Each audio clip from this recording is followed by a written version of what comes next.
बहुत क्षयोपशम चाहिए, बहुत समय चाहिए, बहुत विचार चाहिए, बहुत चिंतवन चाहिए।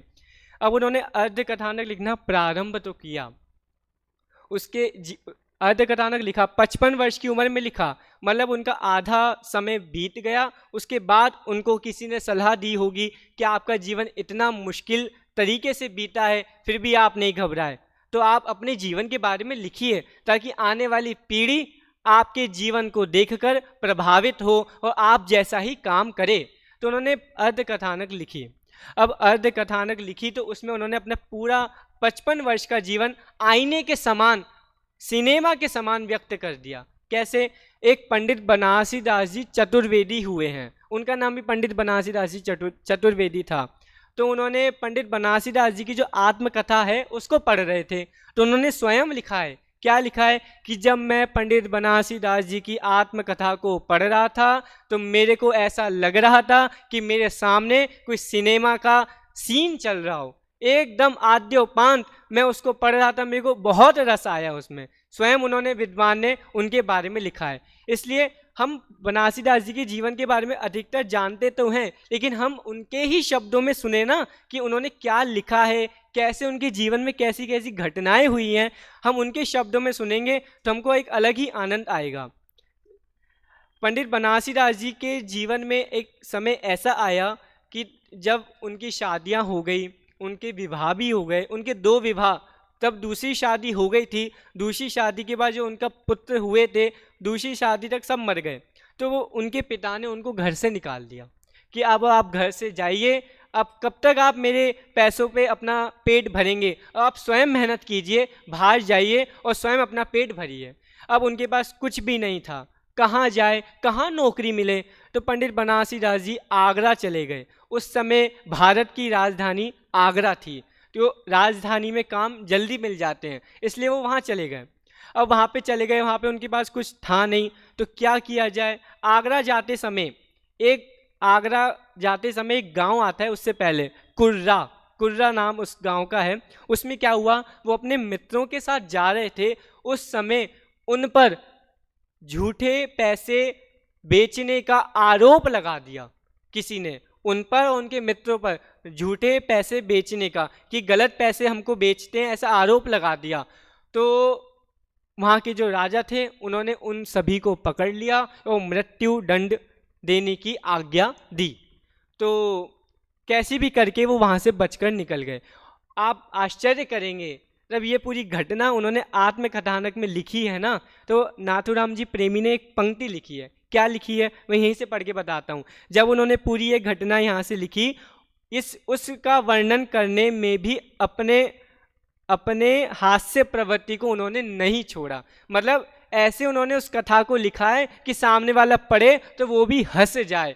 मतलब इतनी बड़ी उनके जीवन में ऐसा हुआ, उनको मृत्युदंड मिला, फिर भी उसको उन्होंने, उस समय तो उनका धैर्य एकदम पक्का था कि मृत्युदंड मिला है, लेकिन वो घबराए नहीं, निकल गए, कैसी भी करके बच गए। लेकिन उसको लिखते समय उन्होंने एकदम गंभीर भाव में नहीं लिखा कि कितनी बड़ी मेरे को, उन्होंने उस बात को भी एकदम साधारण रूप में उन्होंने लिख दिया। उनके, इससे हम पता लगा सकते कि वो कैसे प्रवृत्ति वाले जीव थे। उसके बाद क्या हुआ, अब वो आगरा तो आ गए। अब आगरा में उनके साथ अब पैसे थे नहीं, क्या करें। अब आगरा जाते समय भी, जौनपुर में उनका जन्म हुआ था, जो कानपुर के आसपास है। अब कानपुर से आगरा जाएंगे तो भाई दिन भी बहुत लगेंगे, उस समय गाड़ियाँ तो थी नहीं, ट्रेन थी, एरोप्लेन थे नहीं, तो भाई बैलगाड़ी से जाएंगे तो दिन लगेंगे। अब उनके पास पैसे थे नहीं, अब जाएंगे तो कपड़े थे नहीं, क्या किया जाए। हाँ, हम विचार कर सकते हैं कि हम ऐसी दशा में कहीं जाएंगे तो हमारा चेहरा खराब हो जाएगा, धूल मिट्टी उस समय थी, धूल मिट्टी से चेहरा खराब होगा, बाल खराब हो जाएंगे, कपड़े भी गंदे हो जाएंगे। तो देखने से ऐसा लगेगा कि कोई भिखारी है, कोई कहीं से सोया हुआ जीव आ रहा है, या फिर कोई ऐसा भी मान सकता है कि इसने नशा किया हुआ है।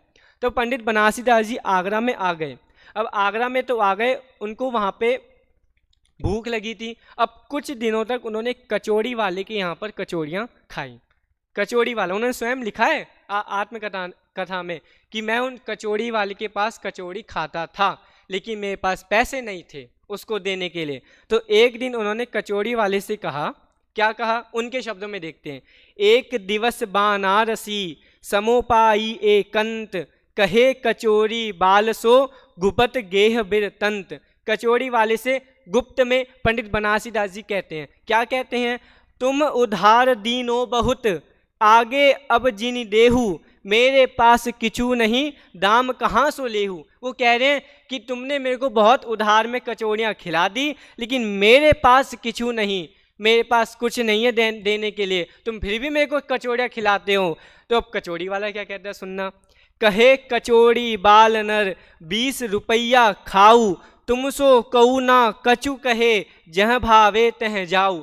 अब मैं इसके माध्यम से क्या कहना चाहता हूँ, और नाथुराम प्रेमी जी ने इसमें क्या लिखा है कि उस, मैंने आपको बताया वो दशा कैसी हो गई होगी जाने में, तो जाने में वो दशा कैसी हो गई। तो कचौड़ी वाला कहता है कि हे स्वामी आप ऐसा मत कीजिए, आप ऐसा मत कहिए, आप देखने से एक महापुरुष लगते हैं, आपसे मैं पैसे कैसे ले सकता हूँ, आप मेरे को पैसे मत दीजिए, आपका जब मन करे जितना मन करे आप यहाँ पे कचौड़ी खाइए।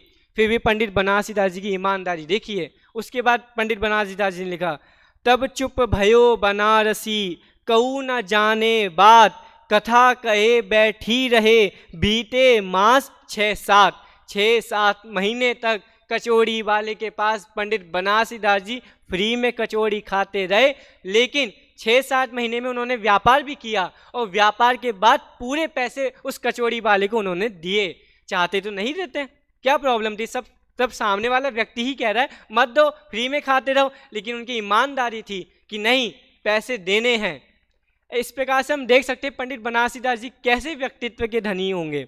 बहुत सारे उन्होंने अपने बारे में लिखा है, मैं कुछ कुछ बातें लाया हूँ। तो एक बार क्या हुआ, एक समय पंडित बनारसी दास जी को एक ऐसा रोग लग गया कि उस रोग के माध्यम से उन्होंने अपना ही वर्णन अपने शब्दों में लिखा है। क्या लिखा है, बहुत सरल है, ध्यान से सब सुनेंगे सब समझ आएगा। भयो बनारसी दास तनु, कुष्ठ रूप सरबंग, हाड़ हाड़ उपजी बिथा, केस रोम भुव भंग। मतलब मेरा रोम भी भंग हो गया था, इतना बड़ा रोग मेरे को चढ़ गया था। उस रोग से क्या होगा फिर, विस्फोटक अनगित बहे, हस्त चरण चौरंग, को नरसाला ससुर, भोजन करे न संग। क्या लिख रहे हैं, को नरसाला ससुर, भोजन करे न संग। ऐसा रोग चढ़ गया था कि कोई भी मेरे साथ भोजन भी नहीं करता था। बात तो बहुत दूर, बात भी नहीं करेंगे और भोजन भी नहीं करेंगे, ऐसी दशा पंडित बनारसी दास जी की हो गई। उस समय भी उनके पास अध्यात्म नहीं था, उस समय भी उनके पास जैन धर्म का समागम नहीं था। कैसे हुआ, उन्होंने पूरी दशा का वर्णन किया। अब धीरे धीरे उनको अध्यात्म की बात सुनने को मिली।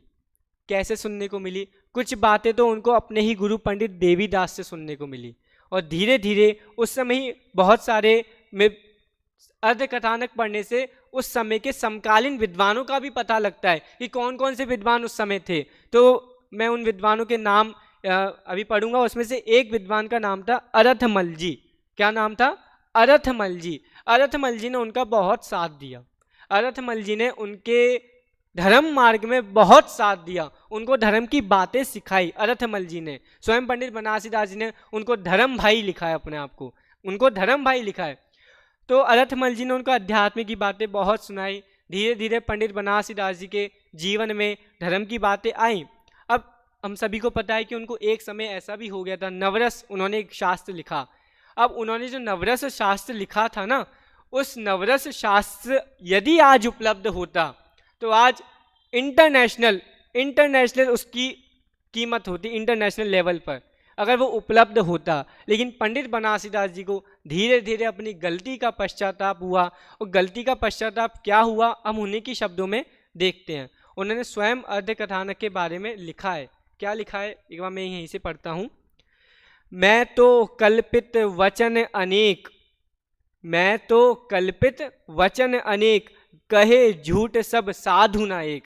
क्या, मैं तो कल्पित वचन अनेक, कहे झूठ सब साधु ना एक। जैसे एक साधु झूठ बोलता है तो उसको नरक का दुख भोगना पड़ता है, और मैंने तो इस नवरस में मैं तो कल्पित वचन अनेक, मैंने तो कल्पना से कितने वचन कह दिए, कितना पाप मेरे को लगा। इन नवरस लिखने के बाद जो उनको दुख हुआ, उन्होंने अर्ध कथानक में लिखा है, इसलिए मैंने अपनी नवरस को गोमती नदी में बहा दिया। यदि मैं गोमती नदी में नहीं बहाता तो मैंने तो स्वयं इतना बड़ा कुकृत्य किया है, और कितने लोगों के कुकृत्य बनने में, उनका जीवन बिगड़ने में मैं कितने लोग निमित्त बनूंगा, ये ऐसा उन्होंने विचार करके उसको नवरस को गोमती नदी में बहा दिया। अब गोमती नदी में तो बहा दिया, अब इसके बाद क्या हुआ, अब उनको हम सभी जानते हैं निश्चयाभास का रंग चढ़ गया।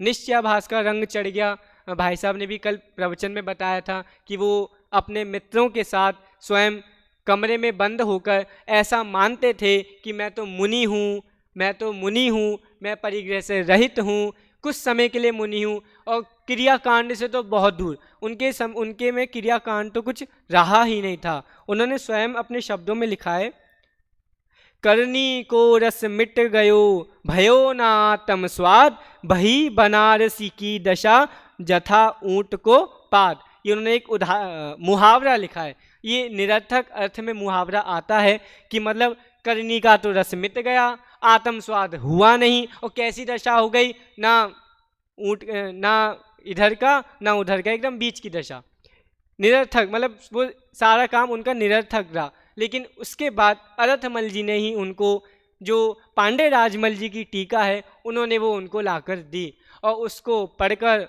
उनको भान हुआ कि मैं जो कर रहा हूँ वो बहुत गलत है, अब मेरे को क्या करना चाहिए। तो उन्होंने स्वयं नाटक समेसा इतना महान पवित्र ग्रंथ लिखा, और उसमें उन्होंने एक अधिकार और लिखा, चतुर्दश गुणस्थान अधिकार। क्यों लिखा? क्योंकि उन्होंने गुणस्थान का अध्ययन नहीं किया था। यदि गुणस्थान का अध्ययन हो जाता तो वो स्वच्छंद निश्चयाभासी नहीं होते, और इसलिए उन्होंने गुणस्थान अधिकार लिखा है कि जैसे मैं निश्चयाभासी हो गया था, वैसे आने वाले समय में कोई जीव निश्चयाभासी ना हो जाए। यदि इस चतुर्दश गुणस्थान अधिकार को पढ़ेंगे तो अपनी दशा ख्याल में आएगी, और जो आत्मस्वाद कहाँ होना चाहिए, कहाँ पर होता है, उसका भान होगा, तो कोई भी जीव स्वच्छंदी निश्चयाभासी नहीं होगा। ये उन्होंने स्वयं अर्ध कथानक में लिखा है। और बीच बीच में उनको एक और बीच में जब उन्होंने बनारसीदास नाम पड़ गया, अर्ध कथानक भी लिख दी, सब कुछ हो गया, नाटक समेसार भी लिख दिया, एक समय बाद वो बनारस आए, फिर से बनारस आए। एक तो जन्म के समय आए थे और एक उसके बाद आए थे, 2 बार उल्लेख है, एक जन्म के समय एक उसके बाद, एकदम नाटक समेसार लिखने के बाद वो आ गए यहाँ पर बनारस में। उसी समय में एक विद्वान हुए थे तुलसीदास, गोस्वामी तुलसीदास, जिन्होंने रामचरितमानस लिखा है। उन्होंने स्वयं उनके बारे में लिखा है कि रामचरितमानस उन्होंने लिखा, और वो भी बनारस आए थे भाग्य से, और उन्होंने कहीं सुना कि यहाँ पंडित बनारसीदास आए हैं, बहुत बड़े साहित्य के विद्वान हैं, बहुत बड़े विद्वान हैं। तो उन्होंने सोचा अगर मैंने रामचरितमानस लिखा है तो मैं उनको भेंट देता हूँ, अगर इसमें कुछ भूल होगी तो वो सुधार देंगे। तो उन्होंने पंडित बनारसीदास जी के पास गए और उनको रामचरितमानस दी कि आप इसको पढ़िए, और कुछ भूल हो तो आप हमको बताइए।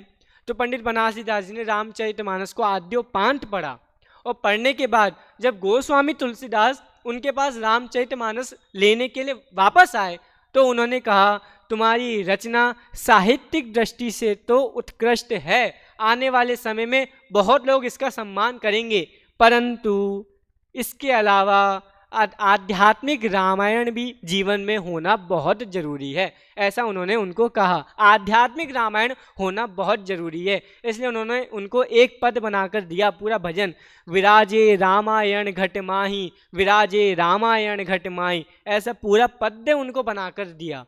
अब भैया उन्होंने तो बना के दे दिया, फिर गोस्वामी तुलसीदास ने जब उसको पढ़ा तो उनके मन में भी इच्छा हुई कि मेरे को भी पंडित बनारसीदास जी को कुछ लिख कर देना चाहिए। तो उन्होंने स्वयं पंडित बनारसीदास जी को पार्श्वनाथ भगवान की स्तुति लिख कर दी, पार्श्वनाथ भगवान की स्तुति।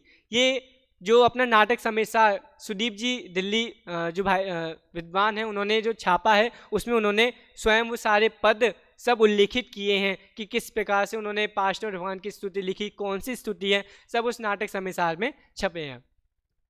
तो हम देख सकते हैं कि दो विद्वानों का तालमेल कैसा था। पंडित बनारसीदास जी चाहते तो लड़ भी सकते थे कि कैसे तुमने लिखी है, तब झूठ लिखा है, ऐसा तो कुछ हुआ ही नहीं था, लेकिन वो लड़े नहीं। उन्होंने बिना लड़े ही अपनी बात कह दी, बिना लड़े ही उन्होंने जो अध्यात्म की मूल बात है वो उनको समझा दी बिना लड़े। और उन्होंने भी, सामने वाले व्यक्ति भी लड़ा नहीं उनसे, क्या कुछ भी बात कह रहे हैं आप, ऐसा नहीं चलेगा। उन्होंने भी उस बात का सम्मान किया। तो हम उस दृष्टांत के माध्यम से समझ सकते हैं कि कोई भी आज यदि बात कहते हैं तो शांतिपूर्वक सुनना चाहिए, लड़ना नहीं चाहिए। राधा ने लिखा है ना, लड़ना नहीं है सीखना, नहीं लड़ना ही सीखना है।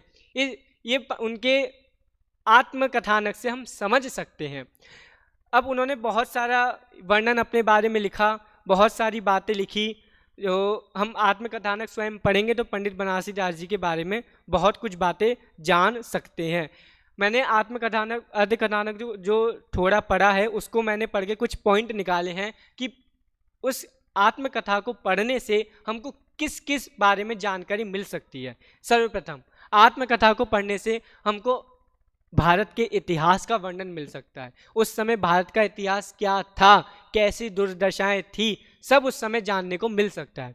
दूसरी, हमें उस समय की कुप्रथाएं जानने को मिल सकती हैं। हम 2-4 कुप्रथाओं के बारे में जानते हैं, जैसे दूध पीती इत्यादि जो हैं, लेकिन उसको पढ़ के और भी कैसी कैसी कुप्रथाएं चलती थी वो जानने को मिल सकती हैं। समाज की स्थितियां कैसी थी वो जानने को मिल सकती हैं। राजाओं का प्रशासन कैसा था वो जानने को मिल सकता है। और सबसे प्रथम उस समय समकालीन विद्वान कौन कौन से थे, कौन किसने क्या क्या लिखा है, इसके बारे में जानने को मिल सकता है। और जब पूरा पढ़ेंगे तो और भी बातें जानने को मिलेंगी। हम विचार कर सकते हैं पंडित बनारसीदास जी का ऐसा सप्त व्यसन में जीवन रहा, उसके बाद उनका जीवन कैसे परिवर्तन हुआ। अब हम विचार करें उस समय के लोग भी कैसे थे, उनकी बात सुनें क्यों। कह सकते थे उनके मुंह पर कि आप तो सप्त व्यसनी थे और आप इतनी अच्छी अच्छी बातें कह रहे हो, हम तो नहीं मानते आपकी बातें। लेकिन नहीं, उस समय के लोग भी अच्छी दृष्टि वाले थे कि भले ही इन्होंने सप्त व्यसन किए हों, इन्होंने गलत काम किए हों, गलत लिखा हो, लेकिन अब इनकी बुद्धि एकदम सुधर गई है। इन्होंने जो काम किया है वो हम भी नहीं कर सकते। हमको तो बचपन से जैन धर्म मिला है, हम भी वो काम नहीं कर सकते, लेकिन उनको तो जैन धर्म नहीं मिला था, फिर भी उन्होंने आज कितना बड़ा काम कर दिया, जिसके कारण उस समय पंडित बनारसीदास जी का विरोध भी बहुत हुआ। कैसे विरोध हुआ, उस समय के विद्वान थे महामहोपाध्याय मेघ विजय। उन्होंने बनारसी मत खंडन नाम का ग्रंथ ही लिख दिया, बनारसी मत खंडन नाम का मत चला दिया कि इनकी बातें मत सुनो, ना ये दिगंबर हैं, ना श्वेतांबर हैं, ना तेरापंथी हैं। उस समय 20 पंथ तो बाद में प्रारंभ हुआ, तो तीनों पंथ वाले नहीं हैं, ये तो अलग ही मत वाले हैं। ऐसा उन्होंने, जो उनके प्रति ऐसा हुआ था, फिर भी वो नहीं घबराए। उन्होंने अध्यात्म की बातें कही और कही, कहते गए।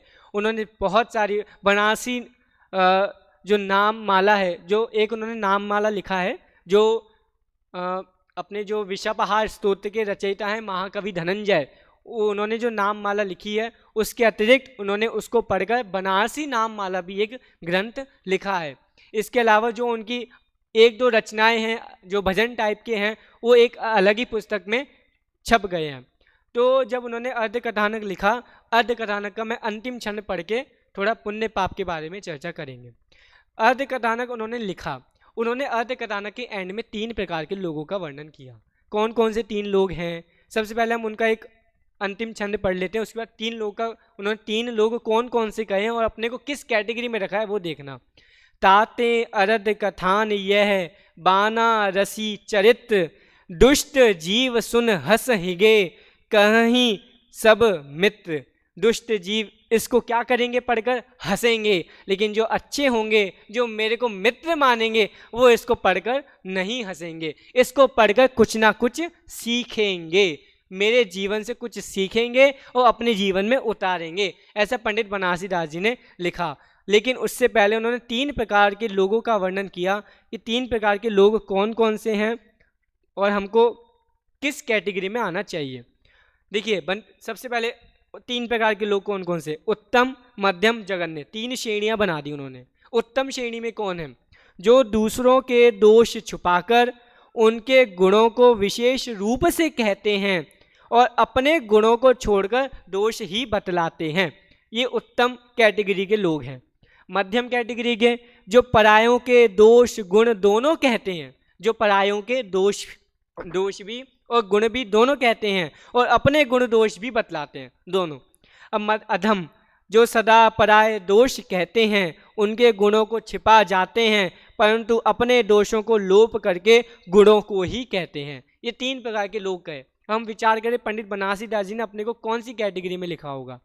उन्होंने इन 3 प्रकार के मनुष्यों में से उन्होंने अपने आप को मध्यम प्रकार का बतलाया है। क्यों बतलाया है मध्यम प्रकार का? कि जो परायों के दोष भी कहते हैं और गुण भी कहते हैं। उन्होंने स्वयं अपने बारे में लिखा है, लेकिन हमको तो उत्तम कैटेगरी के उन्होंने बाद में प्रेरणा दी है कि मैं तो मध्यम स्थिति वाला था, लेकिन आपको उत्तम स्थिति वाला बनना है। अर्ध कथानक की विशेषता हम सब जानते हैं। अर्ध कथानक जब लिखा गया ना, तो पंडित बनारसी दास जी के समय में 3 राजाओं का शासनकाल बदला। अकबर, उसके बाद हुमायूं, फिर शाहजहां। 3 राजाओं का शासनकाल बदला। तो उन्होंने तीनों के शासनकाल में कैसे कैसे वो राजा थे सबका वर्णन उन्होंने किया है कि राजा क्या करते थे। अकबर के बारे में उन्होंने तो बहुत ही लिखा है कि अकबर की जब मृत्यु हो गई, इसका समाचार सुना तो सीढ़ियाँ चढ़ रहे थे, जब समाचार सुना तो वहीं पे बेहोश हो गए, ऐसा उन्होंने लिखा है। इसके अलावा इसके माध्यम से मैं ये बताना चाहता हूँ कि जो उन्होंने तीनों राजाओं का वर्णन लिखा है, उस समय जो अकबर का समय था ना, अकबर के समय एक और विद्वान हुए, अबुल फजल।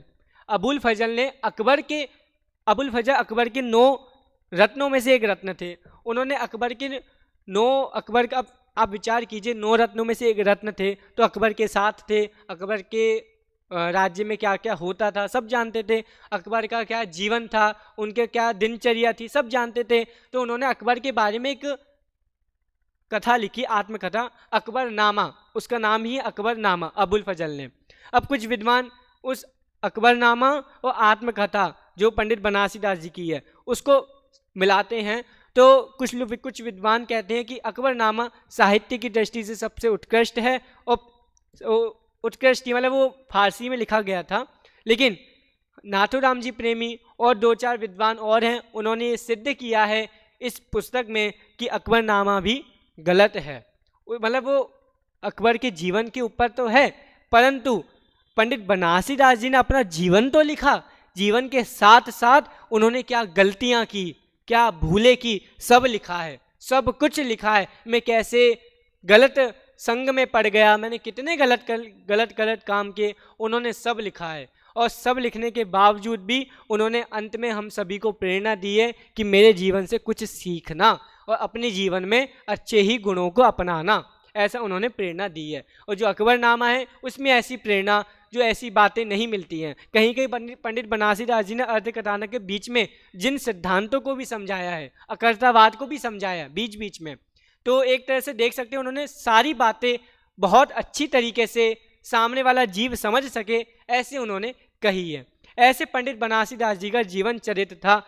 मूलतः देखा जाए जितने भी विद्वान हुए हैं, जिसमें से सबसे अलग पंडित बनारसी दास जी लगते हैं। क्यों लगते हैं? क्योंकि उनका जीवन पहले कितना अलग था। एक तरह से देखिए एकदम कचड़े में उनका जीवन था, लेकिन धीरे धीरे उनका जीवन कैसा बदलता गया और उन्होंने अपने आप को इतिहास में अमर कर लिया। उनकी लेखनी ने उस युग में क्रांति मचा दी।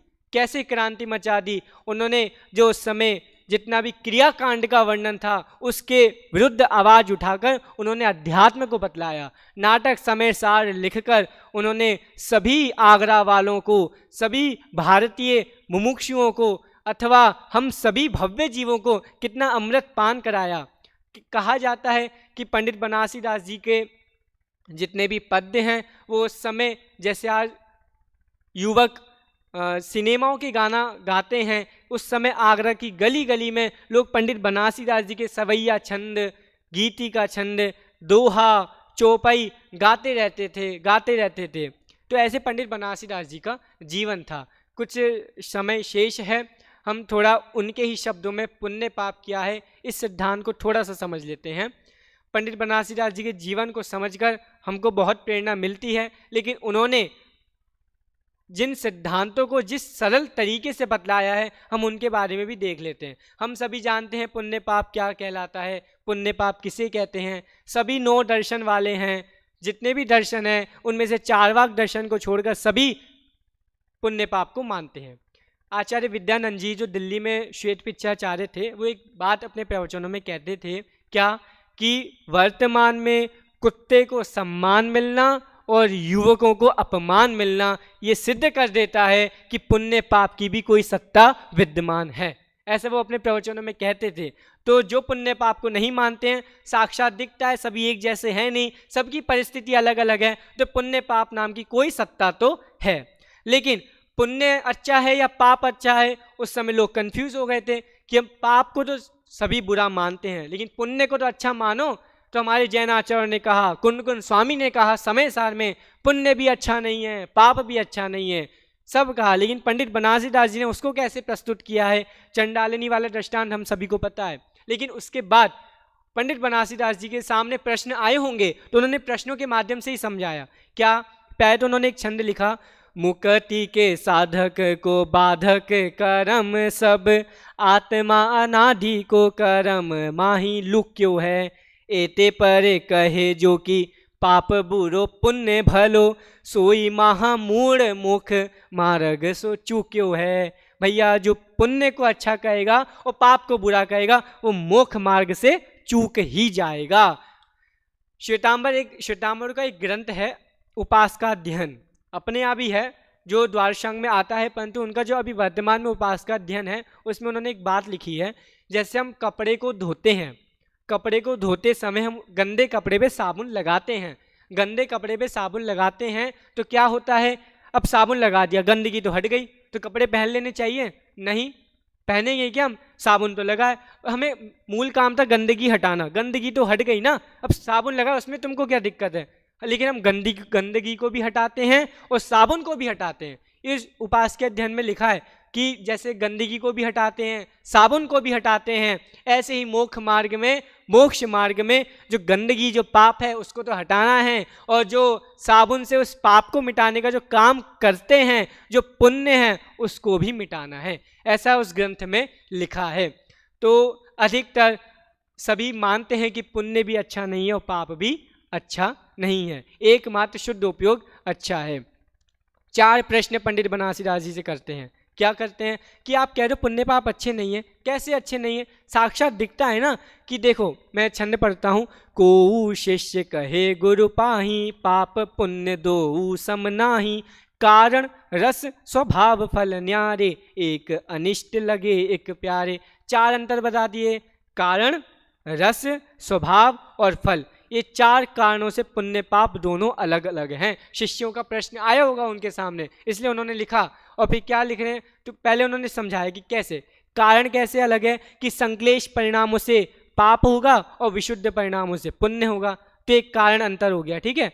अब उसके बाद कारण हो गया रस, जो पाप का रस है वो कटुक है और जो पुण्य का रस है वो रसिक है, एकदम अच्छा है। कारण रस स्वभाव, जो पाप परिणाम, जो पाप है वो स्वयं स्वभाव से संक्लेश रूप है और जो पुण्य है वो स्वयं स्वभाव से विशुद्ध रूप है। 3 हो गए। अब फल, भैया सबको पता है, पाप के फल से नरक मिलेगा, पुण्य के फल से अच्छी गति मिलेगी, स्वर्ग आदि मिलेंगे। तो गुरुजी आप जो कह रहे हो वो गलत है। 4 अंतर हमने बता दिए आपको कि पुण्य पाप दोनों अलग अलग हैं, और आप कह रहे हो एक ही है। किस प्रकार से कह रहे हो, पंडित बनारसी दास जी कह रहे हैं, रुको भैया समझो ध्यान से हम क्या कहना चाहते हैं, तो सुनो। पाप बंध पुण्य बंध दूहु में मुक्ति नाही, कटुक मधुर स्वाद पुग्गल को पेखिए, संकलेश विशुद्ध सहज दो कर्म चाल, कुगति सुगति जग जाल में विसेखिए, कारणादि वेद तो ही सूजत मिथ्यात्व माही, ऐसो द्वैत भाव ज्ञान दृष्टि में न लेखिए, दो महा अंधकूप दो कर्म बंध रूप, दूहों को विनाश मोक्ष मार्ग में देखिए। तुमने कहा 4 अंतर हैं, कैसे अंतर है, हमारी बात भी सुन लो, कैसे अंतर है। पाप बंध और पुण्य बंध, दूहों में मुक्ति नहीं। क्या कह रहे हैं, पुण्य बंध और पाप बंध दोनों से ही मुक्ति तो होती नहीं है, ठीक है। तो अब आपने जो कहा कि कारण अंतर, जो आपने कहा था ना कारण अंतर, कि एक संश्लेष रूप है एक विशुद्ध रूप है, तो कैसे अंतर हुआ कि दोनों से मुक्ति तो हो ही नहीं रही है। उसके बाद जो आपने कहा रस की कटुक मधुर स्वाद पुग्गलों को पेखिए, आपने सही कहा कि पाप से कटुक स्वाद मिलते हैं और पुण्य से अच्छे स्वाद मिलते हैं, लेकिन विचार तो करो, है तो स्वाद, है तो पुद्गल की पर्याय, दोनों समान ही हुए हैं ना। उसके बाद संकलेश विशुद्ध सहज दो कर्मचाल, आपने कहा जो कारण अंतर आपने बताया, रस अंतर बताया, अब स्वभाव अंतर भी देख लो। क्या है स्वभाव अंतर? कि संकलेश विशुद्ध सहज दो कर्मचाल, क्या है जो आपने संकलेश परिणाम कहे और जो विशुद्ध परिणाम कहे, दोनों कर्म ही तो हैं, दोनों कर्म की पर्याय ही तो हैं।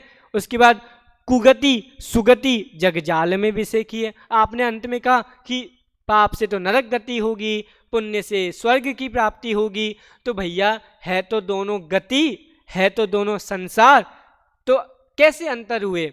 तो अंतर कोई नहीं है, दोनों समान ही हैं। इसलिए उन्होंने लिखा दो महा अंधकूप दो कर्म बंध रूप, दोनों कर्म जो हैं वो अंधकूप, अंधे मतलब गहरे कुएं के समान हैं, जो कैसे कर्म बंध, दोनों कर्मों को बांधते हैं। और दुहू को विनाश मोक्ष मार्ग में देखिए, दोनों का विनाश होगा तो ही मोक्ष मार्ग होगा।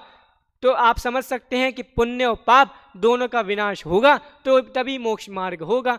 ऐसे उन्होंने चार बातों से उन्होंने समझाया और आगे आगे जाके उन्होंने बहुत ही एक पंक्ति लिखी उन्होंने कि जैसे पुण्य है और जैसे पाप है, दोनों है तो कर्म, ठीक है, और मोक्ष मार्ग में वो दोनों कैंची के समान है। क्या लिखा उन्होंने? या ते दो क्रिया मुख पंथ की कतरनी, कैंची के समान है दोनों, कि जो भी इस कैंची को चलाएगा उसको मोक्ष मार्ग कभी नहीं होगा, ऐसा वो कह रहे हैं। इसलिए उन्होंने जो मूल बात आचार्यों की है, उनके सामने जो जो प्रश्न आए होंगे उन्होंने सारे प्रश्नों का समाधान कर दिया कि आने वाले समय में ऐसा कोई भी जीव ना हो, भव्य जीव, कि जिसके पास कोई आके ऐसा कह दे कि दोनों अलग अलग हैं, पुण्य भी अलग है और पाप भी अलग हैं, पुण्य अच्छा है पाप बुरा है, ऐसा कोई भव्य जीव ना रह जाए कि उसके लिए मैं लिख रहा हूं कि दोनों समान हैं, दोनों ही बंध का कारण है। इसलिए हमारे जो आचार्यों ने बात कही है उसी बात को मैं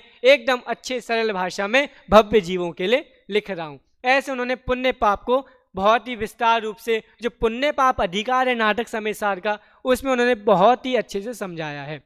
हम प्रतिदिन पूजनों के माध्यम से भी कितना पढ़ते हैं, क्या नित्य पुण्य पाप द्वारा परिणति हुई विकारी, मैं पाप तो तजा है अब पुण्य भी तजूंगा। उसके बाद जब बड़े पंडित जी का जो विसर्जन पाठ है उसमें उन्होंने एक बात कही है कि पूजा का किया विसर्जन प्रभु और पाप भाव में पहुंच गया, अब तक की मूर्खता भारी तज नीम हलाहल हाय पिया।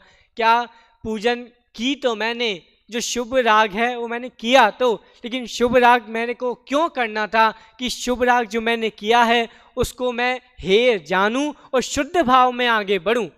शुभ राग जो किया है उसको हे जानकर शुद्ध भाव में आगे बढ़ूं, लेकिन यहाँ तो उल्टा ही हो गया, मैं शुभ राग कर रहा था उसके बाद पाप भाव में अशुभ राग में ही पहुंच गया। ऐसे पूजनों के माध्यम से सभी प्राचीन विद्वानों ने इस पुण्य पाप के रहस्य को समझाया है और आगे भी अनेकों विद्वान होते जाएंगे जो समझाते जाएंगे। ऐसे उन्होंने पुण्य पाप का बहुत ही विस्तृत वर्णन, ये जो पुण्य पाप वाली बात है ना, दुनिया की बहुत, आजकल तो कम से कम मानिए कि 3% या 5% लोग ऐसे होंगे जो पाप को अच्छा मानते होंगे, अधिकतर 95% तो ऐसे ही लोग हैं जो पुण्य को ही अच्छा मानते हैं। उसमें से हम सब भाग्य से जैन धर्म में जन्मे हैं जो हमको ये सिद्धांत सुनने को मिल गए हैं। पंडित बनारसी दास जी ने सरल भाषा में जिन आचार्यों की बातों को, कुंदकुंज स्वामी की बातों को एकदम सरलता से हम सभी तक पहुँचाया है नाटक समय सार के माध्यम से, और भी उनकी जो पद्य रचनाएं हैं सब में उन्होंने अध्यात्म का रस भरा है, सब कुछ समझाया है। ऐसे हम सभी पंडित बनारसी दास जी के जीवन से समझकर अपने जीवन को सुधारें, पवित्र करें और जिन सिद्धांतों को समझकर अपना कल्याण करें, ऐसे ही भावना से। शुद्ध स्वरूपी अविनाशी हूँ आत्मस्वरूप, सहजानंदी शुद्ध स्वरूपी अविनाशी हूँ आत्मस्वरूप, सहजानंदी